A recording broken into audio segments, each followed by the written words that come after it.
Jonathan Reed was not your typical CEO. Sure, he wore the suits, attended the board meetings, and made the big decisions that kept his company thriving. But there was something about him that set him apart from other executives. He cared, deeply. Jonathan didn't just want to run a successful business. He wanted to make sure his customers were happy and his employees felt valued. But lately, he'd been feeling uneasy.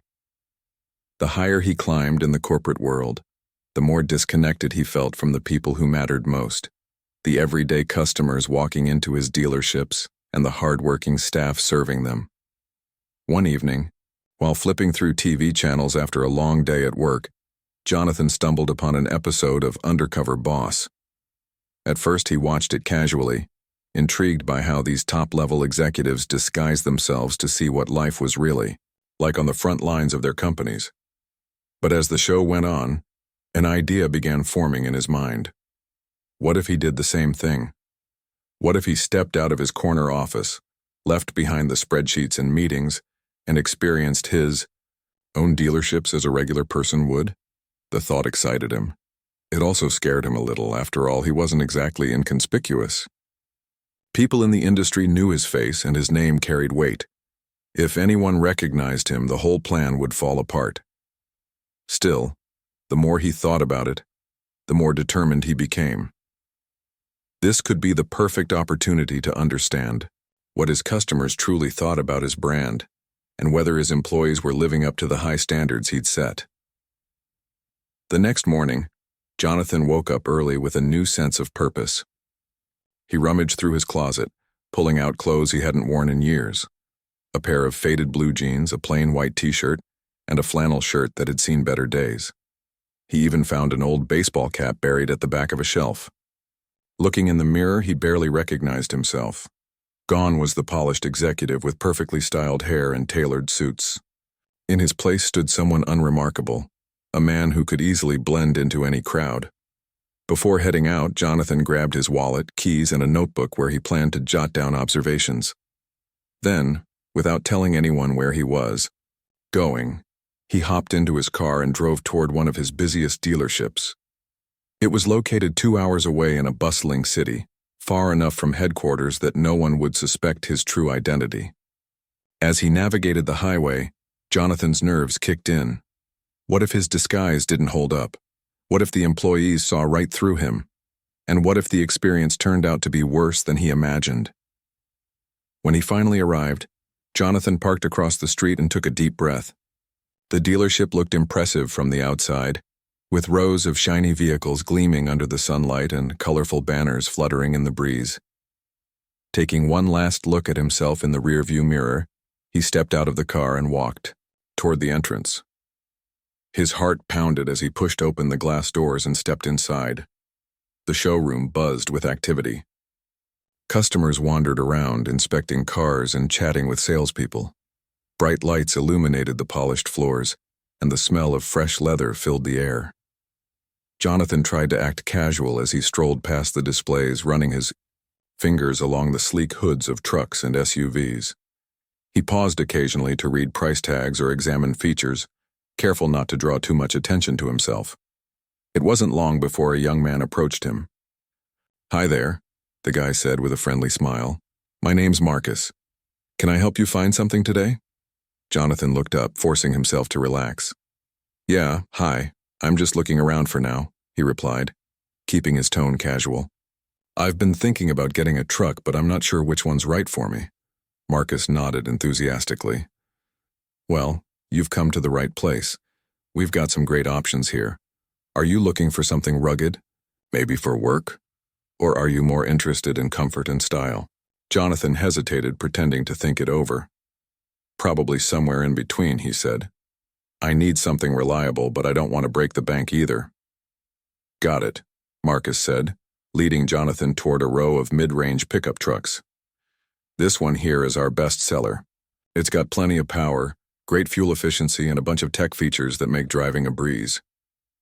As Marcus rattled off details about engine size, towing capacity, and safety ratings, Jonathan listened carefully. He couldn't help but notice how enthusiastic Marcus was, clearly eager to make a sale. But beneath the excitement, Jonathan detected something else, a subtle pressure. Marcus kept mentioning limited-time offers and special discounts, urging Jonathan to act quickly before the deal disappeared. Despite the pushiness, Jonathan found himself liking Marcus. There was sincerity in his voice, a genuine desire to help. Still, Jonathan wondered if this approach aligned with the values he wanted his company to represent. Was Marcus trying too hard because he genuinely believed in the product, or because he was desperate to meet a quota? After a few minutes of conversation, Marcus suggested taking one of the trucks for a test drive. "Trust me," he said with a grin. "You won't know what you're missing until you get behind the wheel." Jonathan agreed, curious to see how the experience would feel. As they walked toward the parking lot, Marcus continued talking, sharing bits and pieces of his personal life. He mentioned his wife and kids, his dreams of moving up in the company, and how much he loved working at the dealership. Jonathan nodded along, impressed by Marcus's passion but also aware of the challenges he must face as a salesperson. Once they reached the truck, Marcus handed over the keys. "Take your time," he said. "Let me know if you have any questions." Jonathan climbed into the driver's seat, gripping the steering wheel tightly.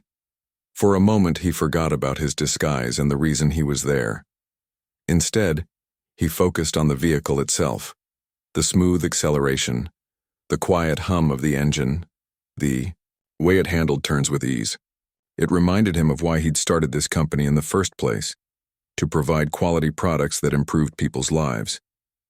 But as they drove back to the dealership, reality crept back in. Jonathan glanced at Marcus sitting beside him, still chatting away. He thought about the pressure Marcus must feel every day, balancing customer satisfaction with sales targets. He thought about the countless others like Marcus working tirelessly to keep the business running. And he thought about himself, sitting there undercover, pretending to be someone he wasn't. By the time they returned to the showroom, Jonathan had made up his mind. He decided to go through with the purchase, not because he needed another truck, but because he wanted to see the entire process unfold. Little did he know, things were about to take an unexpected turn. After parking the truck back in its designated spot, Marcus turned to Jonathan with a wide grin. "So, what did you think?" he asked, clearly eager to hear his opinion. Jonathan nodded slowly, giving himself a moment to gather his thoughts. "It's impressive," he admitted. "Handles well and it's got plenty of power. But I've still got some questions before I make a decision." Marcus didn't miss a beat. "Of course, that's totally understandable. Let's head inside and I can walk you through everything. Features, pricing, financing options, you name it." As they walked back toward the showroom, Marcus launched into another pitch, this time focusing on the finer details. He explained how the truck's advanced safety features worked, showed off the touchscreen display, and highlighted the warranty coverage. Jonathan listened intently, nodding along as if he were just an average buyer weighing his options. But, in reality, his mind was racing. Every word Marcus said felt like a double-edged sword. On one hand, the enthusiasm and knowledge were exactly what Jonathan hoped for when he hired salespeople. On the other hand, there was something unsettling about the way Marcus kept steering the conversation toward closing the deal.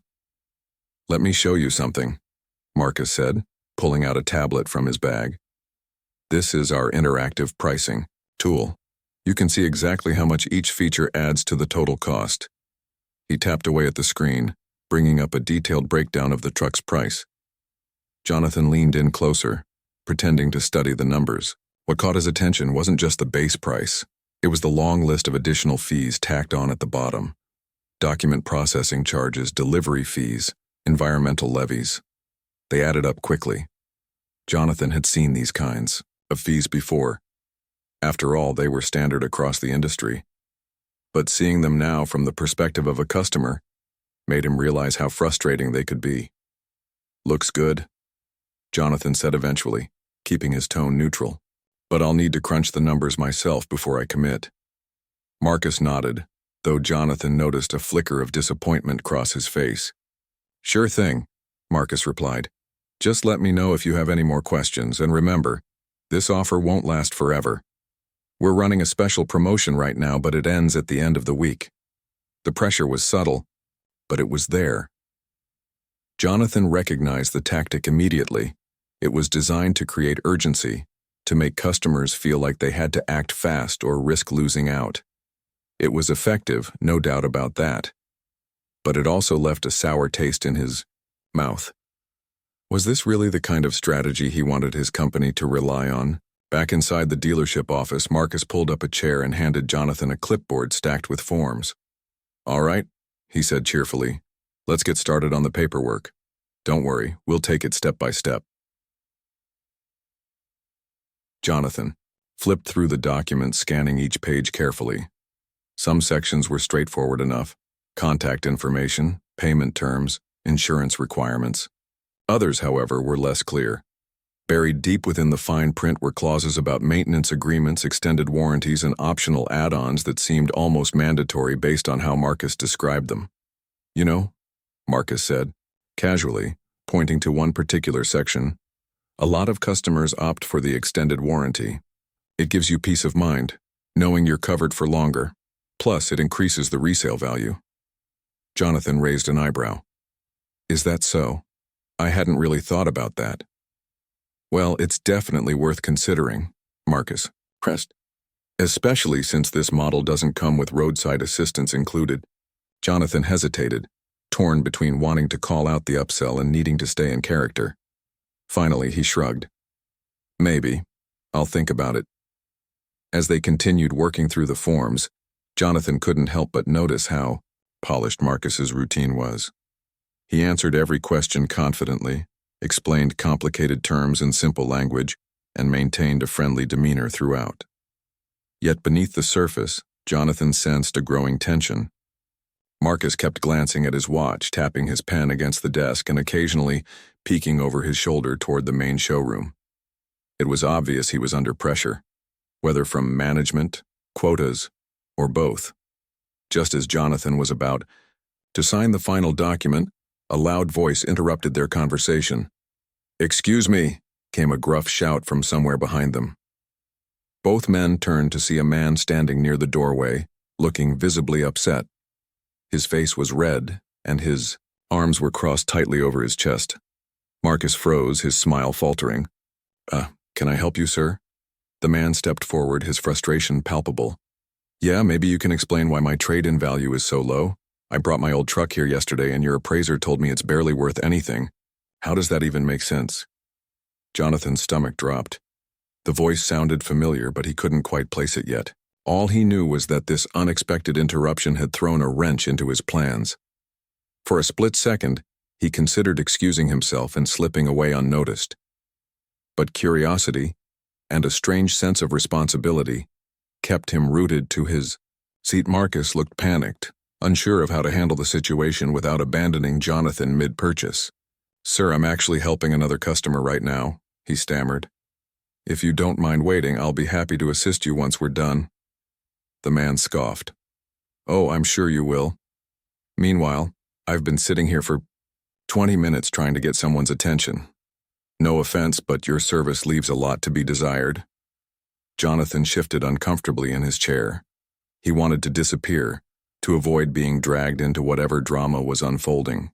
But instead, he found himself watching closely, observing how Marcus reacted under pressure. Would he rise to the occasion and resolve the issue professionally, or would he crumble under the weight of the complaint? Marcus took a deep breath, clearly trying to regain composure. "I understand your frustration, sir, and I apologize for the wait. If you'd like, I can bring in our manager to review your appraisal. She might be able to provide more clarity." The man narrowed his eyes suspiciously. "Fine, but I better not leave here feeling like I've been taken advantage of." With that, Marcus hurried off to fetch the manager, leaving Jonathan alone in the office. For the first time since arriving at the dealership, Jonathan allowed himself to fully absorb the situation. Here he was, undercover, buying a truck from his own company, while a disgruntled customer aired grievances mere feet away. It was surreal, almost comical, but also deeply troubling. Minutes passed before Marcus returned with a woman in tow. She introduced herself as Lisa the dealership manager, and greeted the angry customer with practiced calmness.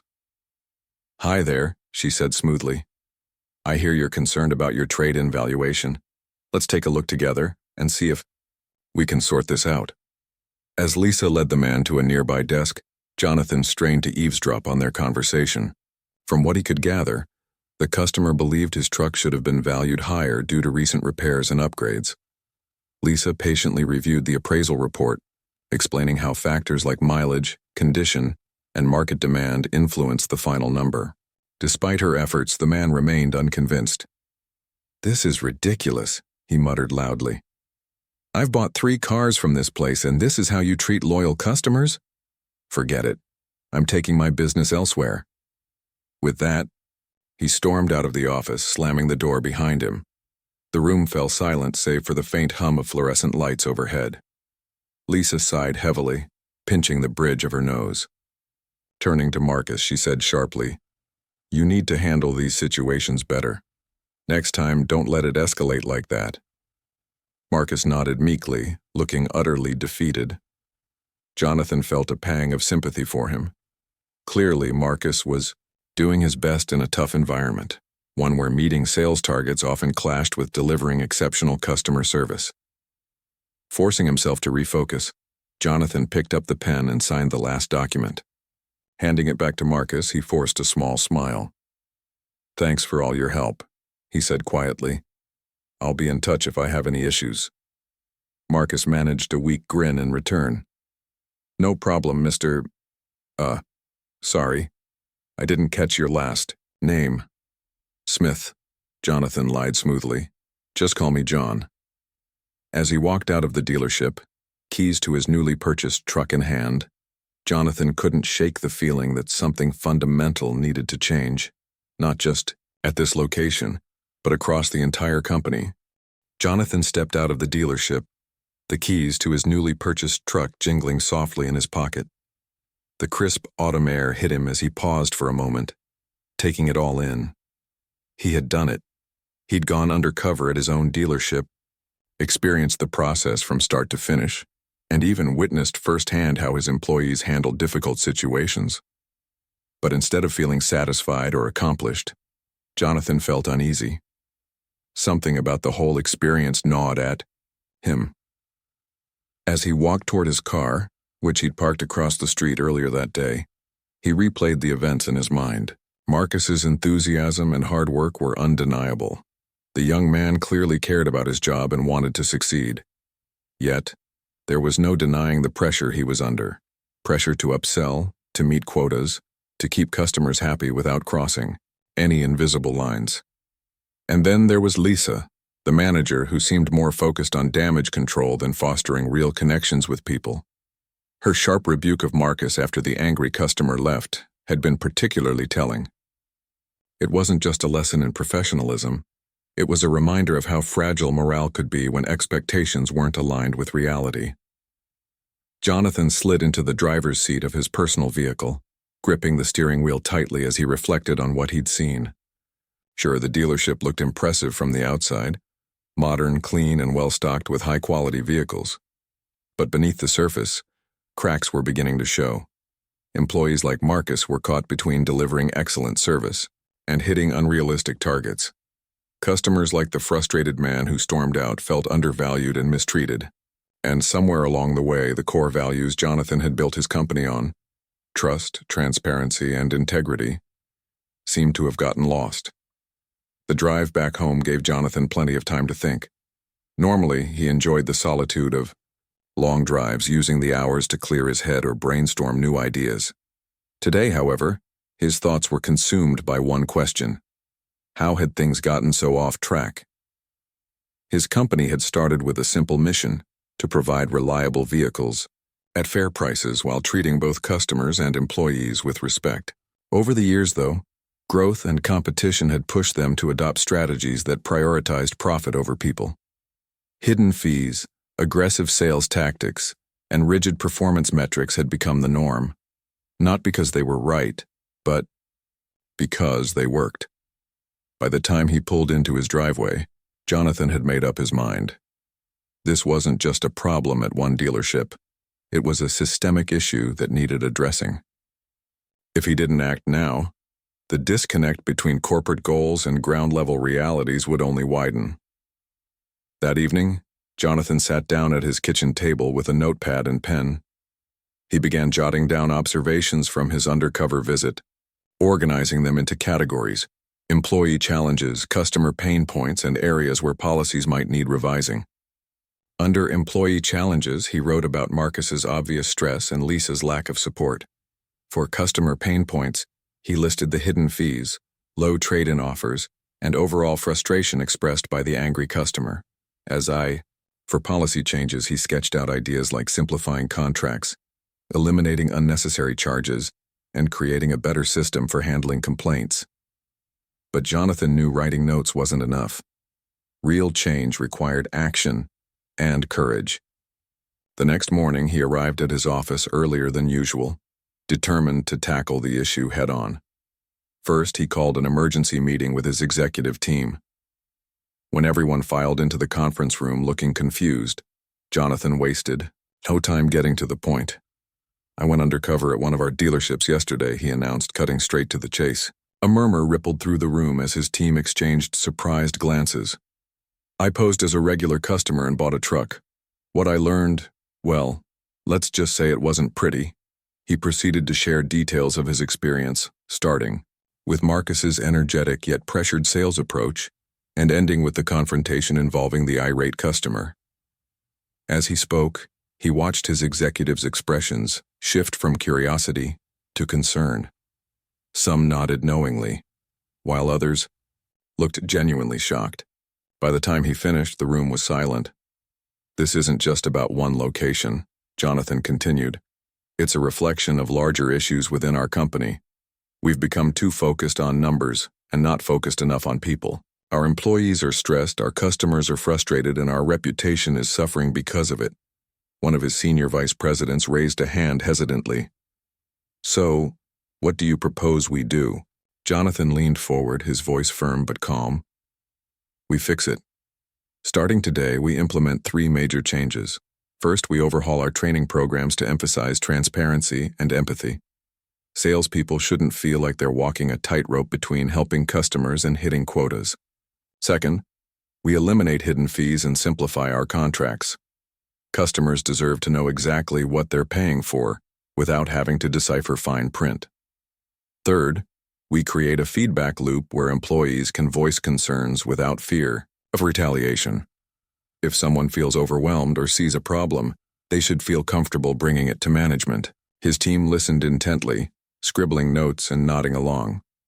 One of them asked, "What about accountability? How do we ensure these changes stick?" "Good question," Jonathan replied. "From now on, I'll be making unannounced visits to dealerships across the country. I want to see for myself how things are improving, or if they're not. And I expect each of you to do the same. No more relying solely on reports or data. We need to get out there, talk to our employees and customers, and understand what's really happening." Over the next few weeks, Jonathan threw himself into implementing these changes. He worked closely with HR to revamp training materials, ensuring they emphasized communication skills and ethical practices. He collaborated with legal teams to rewrite contracts, stripping away anything that could confuse or mislead buyers. Most importantly, he held town hall meetings at various locations, inviting employees to share their thoughts and suggestions openly. At first, skepticism lingered. Some employees wondered if this was just another PR stunt, a temporary effort to boost morale before returning to business as usual. But Jonathan proved them wrong. He followed through on every promise, showing up unexpectedly at dealerships, rolling up his sleeves, and working alongside his staff. Whether it was answering phones during busy periods or assisting mechanics in the garage, he made it clear that he wasn't just a distant figurehead, he was part of the team. Months passed, and slowly but surely, things began to improve. Employee satisfaction surveys showed a marked increase in happiness and engagement. Customer reviews highlighted improvements in service and honesty. Even sales numbers, which initially dipped due to the removal of certain add-ons, rebounded as trust and loyalty grew. One day, While reviewing feedback from a recent dealership visit, Jonathan came across a glowing review from none other than Marcus, the young salesman he'd interacted with during his undercover trip. In the review, Marcus praised the new training program and expressed gratitude for the reduced pressure to meet quotas. For the first time in years, Marcus wrote, I feel like I'm actually helping people instead of just selling to them. Reading those words brought a smile to Jonathan's face. He realized that his decision to go undercover hadn't just exposed problems, it had sparked meaningful change. By stepping out of his comfort zone and experiencing life on the front lines, he'd gained invaluable insights into what truly mattered, people. And as for the truck he'd purchased that day, it remained parked in his garage untouched. To Jonathan, it was more than just a vehicle. It was a symbol of the lessons he'd learned and the journey he'd taken to make his company better. Every time he looked at it, he was reminded of the importance of listening, adapting, and leading with integrity. The angry customer's voice echoed through the dealership office, cutting through the quiet hum of activity like a knife. His words were sharp, his tone accusatory, and his frustration palpable. Jonathan sat frozen in his chair, still clutching the pen he'd been using to sign the paperwork for his truck purchase. He had never expected this moment to happen. Not here, not now. The irony of the situation hit him like a freight train. He was undercover at his own dealership, buying a vehicle from one of his employees, while a disgruntled customer aired grievances mere feet away. The man continued ranting, pacing back and forth near the doorway. I've been coming to this place for years, he said, his voice rising with every word. Years. And this is how you treat me? You take my old truck, tell me it's practically worthless, and then try to sell me something overpriced? Do you think I'm stupid?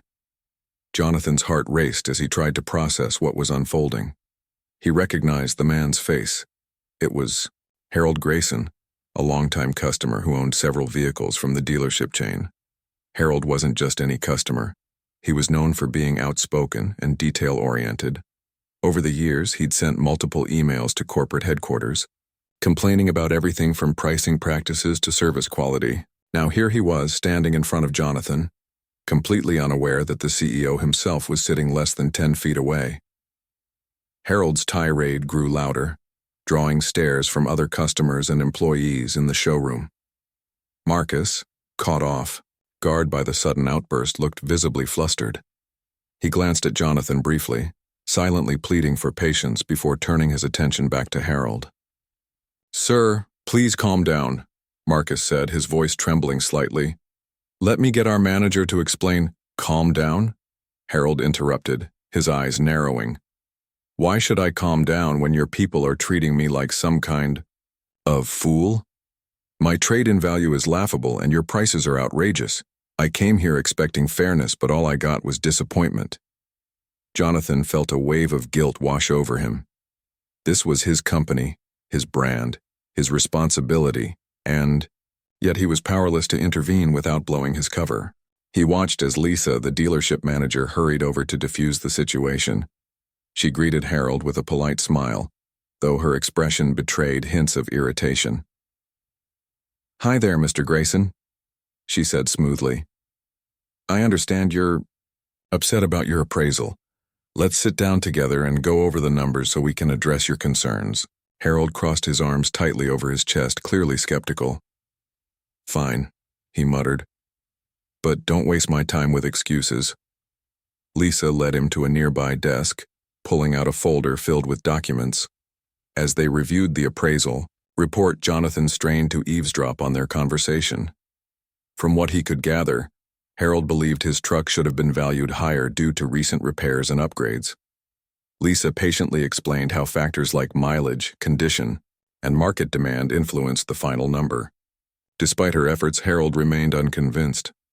This is ridiculous, he snapped, throwing the folder onto the desk. You're telling me all these fancy repairs mean nothing because of market demand? That's nonsense. I know exactly what my truck is worth, and it's more than this insulting offer. Lisa sighed heavily, pinching the bridge of her nose. Turning to Marcus, who stood nearby looking anxious, she said sharply, You need to handle these situations better. Next time, don't let it escalate like this. Marcus nodded meekly, avoiding eye contact. Jonathan felt a pang of sympathy for him. Clearly, Marcus was doing his best in a tough environment, one where meeting sales targets often clashed with delivering exceptional customer service. Watching Lisa scold him in front of everyone only reinforced the disconnect between corporate expectations and employee realities.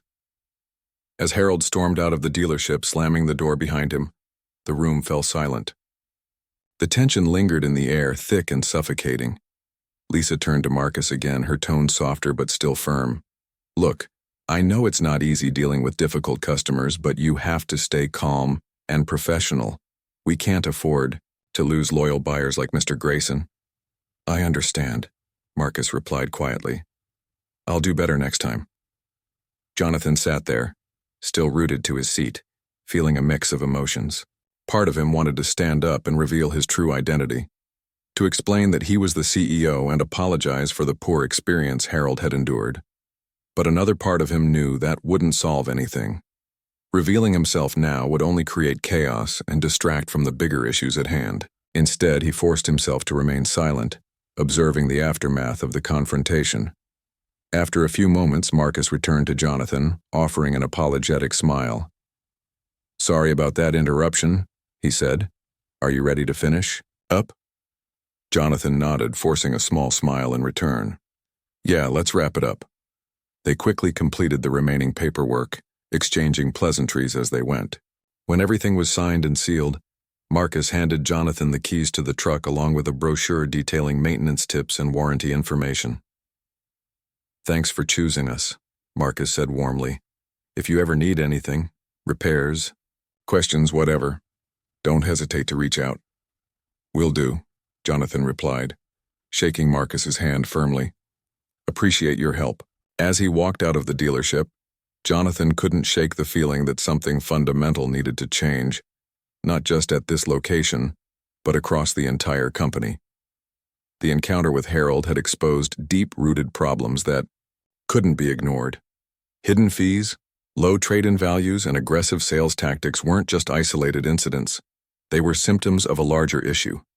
Somewhere along the way, the focus had shifted from building trust and relationships to chasing profits and quotas. Driving home that evening, Jonathan replayed the day's events in his mind. He thought about Marcus's enthusiasm and dedication, Lisa's attempts to manage conflicts, and Harold's justified frustration.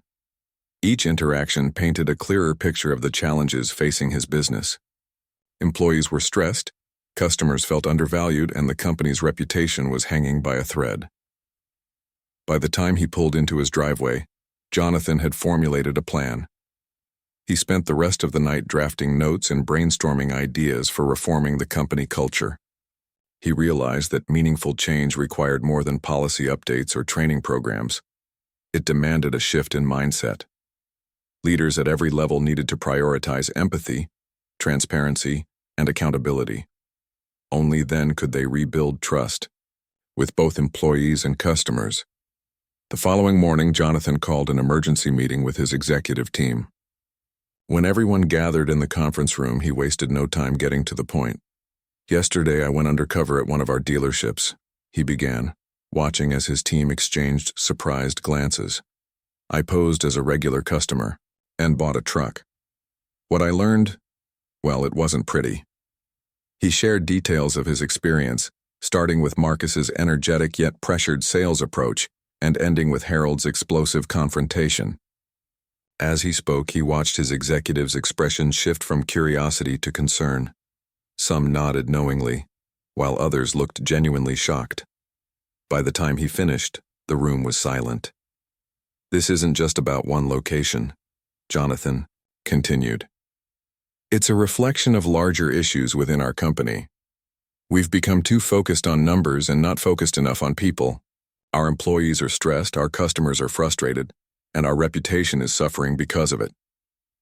One of his senior vice presidents raised a hand hesitantly. "So, what do you propose we do?" Jonathan leaned forward, his voice firm, but calm. "We fix it. Starting today, we implement 3 major changes. First, we overhaul our training programs to emphasize transparency and empathy.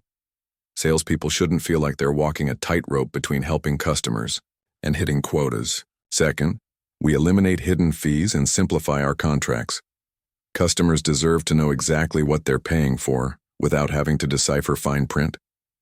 Third, we create a feedback loop where employees can voice concerns without fear of retaliation.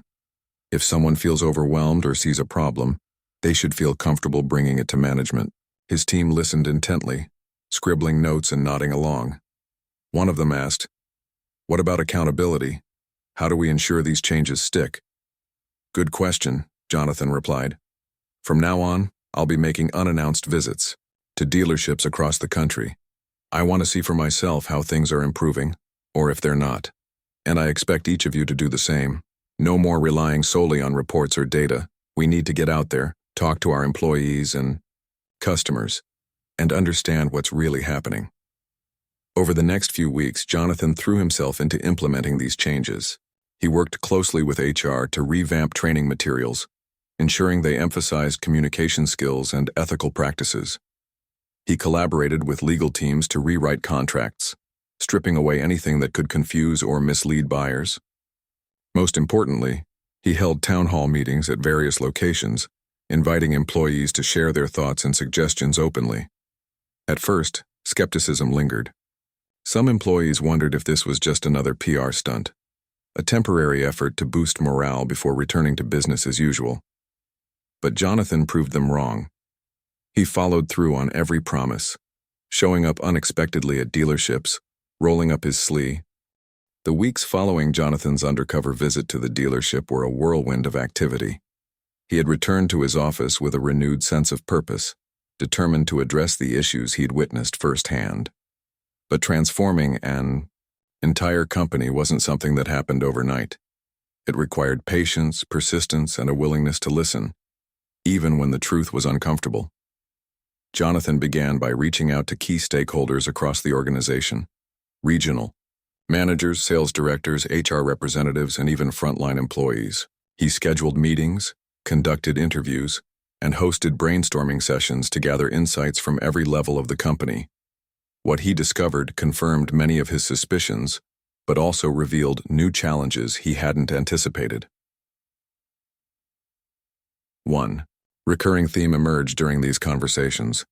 Employees felt caught between two worlds. On one side, they wanted to provide excellent service and build strong relationships with customers. On the other side, they faced immense pressure to meet quotas, upsell products, and hit performance metrics. This tension created frustration, not only for employees but also for customers who often walked away feeling manipulated or undervalued. To tackle this issue head-on, Jonathan introduced a bold initiative called Customer First, Always. The program aimed to shift the focus back to what truly mattered, delivering value to customers without compromising ethical standards. Under this initiative, sales targets would no longer be tied directly to bonuses or promotions. Instead, employee evaluations would emphasize customer satisfaction scores, teamwork, and adherence to company values. At first, some executives pushed back against the idea. "How will we motivate our staff if we remove incentives?" one vice president argued during a strategy meeting. "People respond to rewards, it's human nature." Jonathan nodded, acknowledging the concern. "I understand where you're coming from," he replied, "but let me ask you this. Is it worth sacrificing trust and loyalty just to hit short-term goals? If our employees feel like they're being forced into corners, how can we expect them to treat our customers fairly?" He went on to explain that motivation didn't have to come solely from financial incentives. Recognition, professional development opportunities, and a positive work environment could inspire employees just as effectively, if not more so. By fostering a culture of respect and collaboration, the company could create long-lasting benefits for everyone involved. As part of the rollout, Jonathan worked closely with HR to redesign training programs. Gone were the days of aggressive sales tactics and high-pressure closing techniques. In their place came workshops focused on active listening, problem-solving, and emotional intelligence. Employees learned how to identify customer needs, offer personalized solutions, and handle difficult situations with grace and professionalism.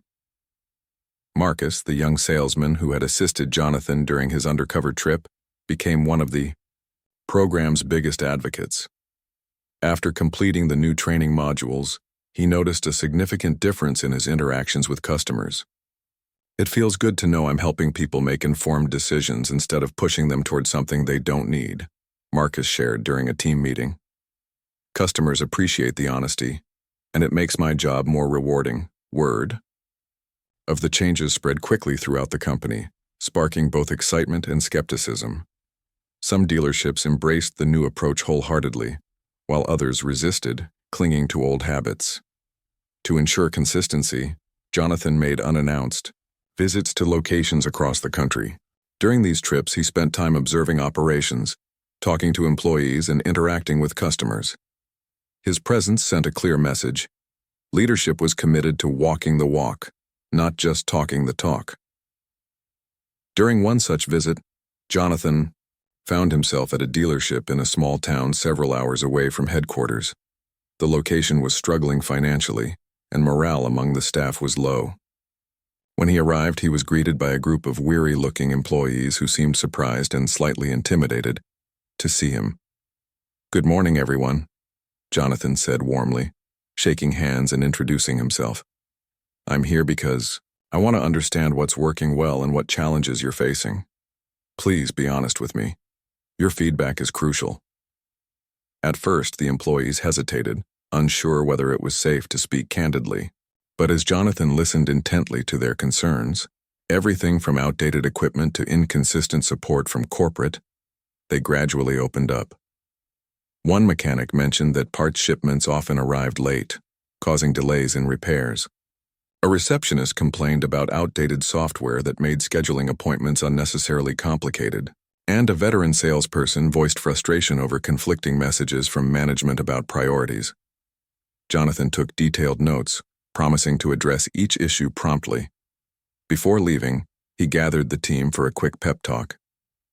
"Change takes time," he admitted, "but I assure you we're moving in the right direction. Together we can turn things around, not just here, but everywhere. You're not alone in this journey." Back at headquarters, Jonathan wasted no time, implementing solutions based on the feedback he'd received. He authorized upgrades to outdated systems, streamlined supply chain processes, and established regular check-ins between regional managers and their teams. These efforts paid off almost immediately, as productivity improved and employee satisfaction began to rise. Meanwhile, customer relations saw dramatic improvements as well. With hidden fees eliminated and contracts simplified, buyers felt more confident in their purchases. Social media reviews praised the transparency and friendliness of the staff, while customer retention rates climbed steadily. Even Harold Grayson, the outspoken critic whose tirade Jonathan had witnessed during his undercover trip, reached out to express gratitude after receiving fair treatment during a subsequent visit. "I must admit I was skeptical when I heard about the changes," Harold wrote in an email to corporate. "But my recent experience proved me wrong. Keep up the good work. I'll definitely be recommending your dealership to friends and family." Reading Harold's words filled Jonathan with pride. He realized that rebuilding trust wasn't just about fixing policies. It was about showing people that their voices mattered. Every complaint, suggestion, and compliment played a role in shaping the future of the company. Despite the progress, Jonathan knew there was still work to be done. Change was a continuous process requiring constant evaluation and adaptation. To stay connected with employees and customers, he launched a monthly newsletter featuring updates, success stories, and calls for feedback. He also encouraged open communication through anonymous surveys and town hall meetings, ensuring that everyone had a platform to share their thoughts. By the end of the year, the transformation within the company was undeniable. Sales numbers rebounded, employee turnover decreased, and customer satisfaction soared to record highs. Awards started pouring in, recognizing the dealership chain as a leader in innovation, ethics, and customer service.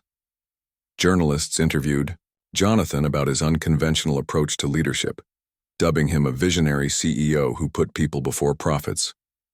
Yet despite the accolades, Jonathan remained humble. He knew that true success wasn't measured by awards or revenue. It was reflected in the smiles of satisfied customers and the pride of dedicated employees. As he stood on stage accepting yet another industry honor, he couldn't help but think back to that fateful day at the dealership. The memory of sitting in that office, hearing Harold's voice behind him, served as a powerful reminder of why he'd embarked on this journey in the first place. That night, as he drove home under a sky dotted with stars, Jonathan glanced at the truck parked in his garage. It symbolized not just a purchase but a pivotal moment in his life, a moment that taught him the importance of empathy, accountability, and leading with integrity. And though he never planned to drive it, the truck would always hold a special place in his heart. It was a testament to the power of stepping outside your comfort zone and seeing the world through someone else's eyes.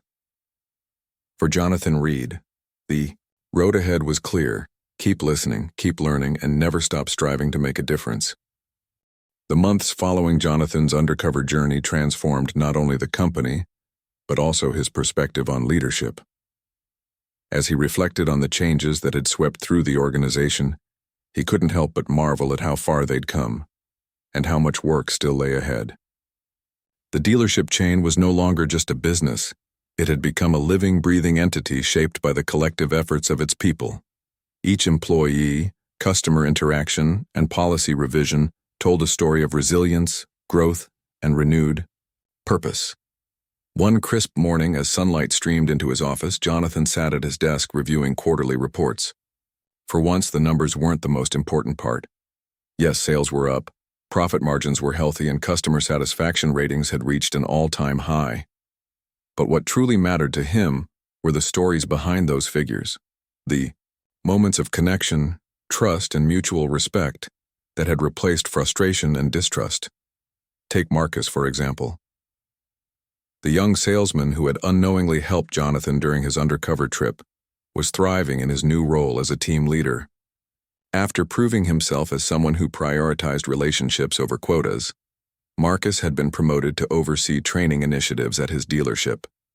His enthusiasm was infectious, and his ability to connect with both customers and colleagues made him a natural mentor. During one of their check-ins, Marcus shared how fulfilling it felt to guide others towards success without sacrificing integrity. "It's like I'm finally doing the job I signed up for," Marcus said with a grin, "helping people find the right vehicle, not just selling them something." Jonathan smiled, feeling a deep sense of pride. Marcus wasn't alone in his transformation. Across the country, employees were stepping into leadership roles, empowered by the company's renewed focus on empathy and accountability. Regional managers reported increased collaboration among teams, while frontline staff spoke openly about feeling valued and supported. It was proof that when you invested in people, they rose to the occasion. But perhaps the most rewarding aspect of the overhaul was the impact on customers. Gone were the days of hidden fees, misleading appraisals, and aggressive sales tactics. In their place stood a transparent, customer-first approach that resonated deeply with buyers. Testimonials poured in from satisfied clients who praised the honesty and professionalism of the staff. One letter, in particular, caught Jonathan's attention. "Dear Mr. Reed," it began, "I want to thank you for turning your dealerships around. A few years ago, I swore I'd never step foot in one of your locations again after a bad experience. But recently, I visited a dealership near my home, and everything was different. The salesperson listened to my needs, explained every detail clearly, and didn't try to push me into anything. For the first time, I felt respected as a customer. Thank you for making this change. It means more than you know." Reading those words filled Jonathan with gratitude. He realized that rebuilding trust wasn't just about fixing policies or retraining employees. It was about showing people that their voices mattered. Every complaint, suggestion, and compliment played a role in shaping the future of the company. And now, those voices were being heard louder and clearer than ever before. To celebrate the progress, Jonathan organized an annual recognition event called the People's Choice Awards. Unlike traditional corporate ceremonies, this gathering honored individuals and teams who went above and beyond to embody the company's core values: transparency, empathy, and excellence. Nominees were selected based on peer nominations and customer feedback, ensuring that the accolades reflected genuine contributions rather than top-down decisions.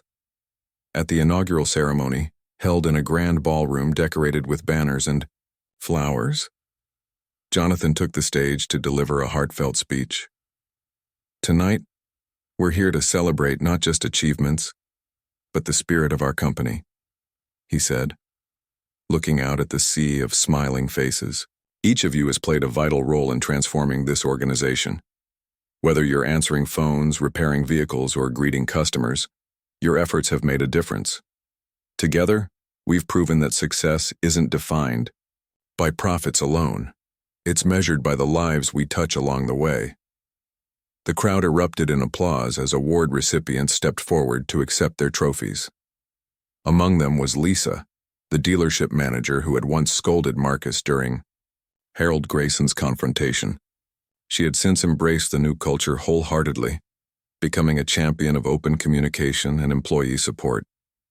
As she accepted her award for outstanding leadership, tears welled up in her eyes. "I used to think running a dealership meant keeping everyone in line," Lisa admitted during her acceptance speech. "But thanks to this company's vision, I've learned that true leadership is about lifting others up. To my team, thank you for inspiring me to be better every day." By the end of the evening, the room buzzed with excitement and camaraderie. Employees mingled with executives, sharing stories and laughter as if barriers no longer existed. It was a powerful reminder that unity could overcome even the toughest challenges. In the weeks that followed, Jonathan continued to visit dealerships, unannounced, eager to see firsthand how the changes were taking root. At each location, he found evidence of progress: happier employees, smoother operations, and delighted customers. Yet he remained vigilant, knowing that complacency was the enemy of growth. To keep the momentum alive, he introduced quarterly innovation challenges, encouraging teams to propose creative solutions to ongoing problems. Winning ideas ranged from eco-friendly car wash stations to mobile apps designed to simplify maintenance scheduling. Harold Grayson, the outspoken critic, whose tirade had shaken Jonathan during his undercover trip, became an unlikely ally. Impressed by the company's commitment to improvement, Harold agreed to serve as a brand ambassador, sharing his positive experiences with friends, family, and followers on social media. His endorsement carried weight, drawing in new customers and boosting the dealership's reputation. As the year drew to a close, Jonathan found himself reflecting on the journey that had brought him here. From the moment he donned a baseball cap and walked into that showroom, he had embarked on a path of discovery, one that challenged his assumptions, tested his resolve, and ultimately strengthened his belief in the power of humility. He had learned that leadership wasn't about having all the answers. It was about asking the right questions, listening intently, and acting decisively. On New Year's Eve, as fireworks lit up the night sky, Jonathan stood on his balcony, gazing at the city below. Beside him sat the truck he'd purchased during his undercover trip, a silent witness to the lessons he'd learned. Though he never drove it, the vehicle served as a constant reminder of where he'd been and how far he'd come. It symbolized courage, vulnerability, and the unwavering pursuit of excellence. Turning back inside, Jonathan picked up a pen and notebook, jotting down goals for the coming year. He envisioned expanding community outreach programs, investing in sustainable technologies, and fostering diversity within the workforce. But above all, he committed to staying connected to his employees, his customers, and the values that guided him. As he closed the notebook and placed it on his desk, Jonathan allowed himself a quiet smile. The road ahead wouldn't always be easy, but he was ready. With a foundation built on trust, transparency, and teamwork, there was nothing they couldn't achieve together. And so, under the glow of the city lights, Jonathan Reed prepared to write the next chapter of his story, a chapter rooted in purpose, driven by passion, and inspired by the countless individuals who believed in the power of change.